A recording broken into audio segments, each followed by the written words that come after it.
Now, he's been likened to an actor in the television series Suits called Mr. Plexiglass by his opponents. But there is little doubt that France's youngest ever president, Emmanuel Macron, has been much in demand this week, specifically by two women, one looking for a divorce, the other for closer ties. Senior foreign editor Padma Rao checks out just what the French lieutenant has been up to this week. Take a listen. France's President Emmanuel Macron is having a busy week meeting two women, one who is going to sever their relationship and the other looking to strengthen it. On a cold, blustery day, straight out of the wind-blown scenes of the famous novel The French Lieutenant's Woman, Monsieur Macron first met with UK Prime Minister Theresa May for the 35th Anglo-French Summit in the United Kingdom. There were two subjects on their minds: the plight of refugees in the French town of Calais, which is the crossing point across the English Channel to the UK, and how Brexit will affect the UK-France relationship. Le Touquet in French means a trivial sum, nothing. It's also the name of the 2003 agreement between the two countries which allows British officials to screen refugees in Calais on French soil before they can leave for the UK. But Le Touquet is a big deal. There's annoyance about the treaty because its signatories could not anticipate just how many refugees would arrive in the seaside town, 33 kilometers across the channel.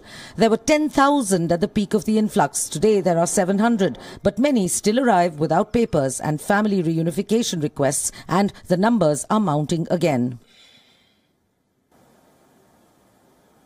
The youthful Mr. Macron swore to amend the agreement, and the fine lunch in a pub the 61-year-old UK Prime Minister invited him to may have helped in striking a deal.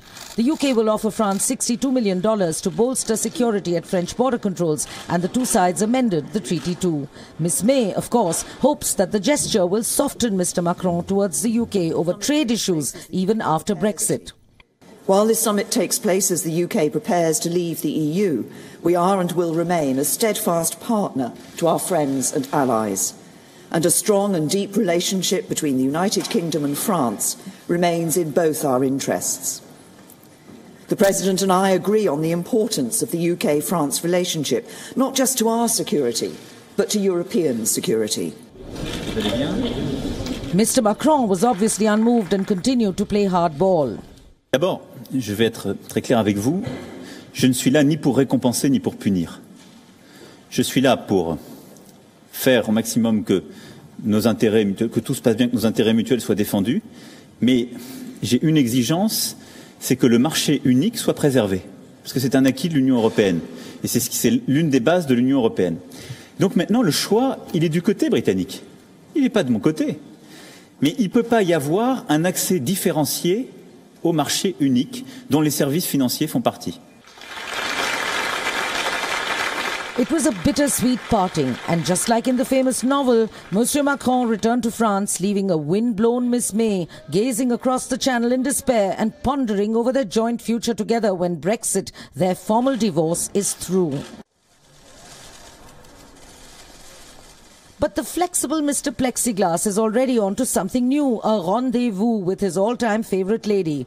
Her age is perfect. She's 64, as powerful as he is. And the stars seem right too, since she's finally going to give Germany a long-awaited coalition government. Chancellor Angela Merkel will spend an afternoon on the banks of the Seine, celebrating an even longer alliance, 55 years of fraternité with France.